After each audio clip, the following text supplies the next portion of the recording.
বলছি আমার উত্তরটা তো দিতে। মোবাইলে দেখলাম যে 5 জনের 5 রকম মত এই নামাজে। আপনারা হুজুর, আপনাদের পিছনে হাজার হাজার লোক নামাজ পড়ে, আপনাদের মধ্যে 12 রকম মত কেন?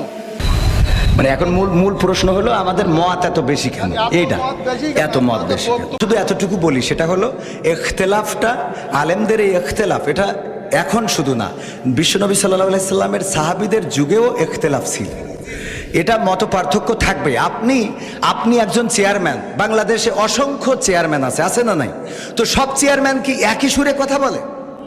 বলেন। চেয়ারম্যান করে ইসলামের মধ্যে ভেদাভেদ হবে কেন? চেয়ারম্যানই করে এক জিনিস আর ইসলাম এক জিনিস।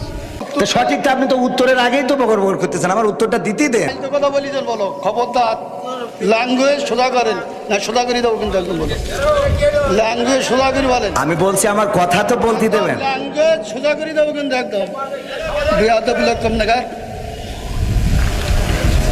ভগর ভগর করতে যাবি, খাবার দেবো, একটা চোখ বাসটা করে দেবো কিন্তু একদম। আসলে নামাজ পড় না, শুরু না বললে নামাজ আমার ফালতু করতেছি। আমি বলছি আমার উত্তরটা তো দিতে।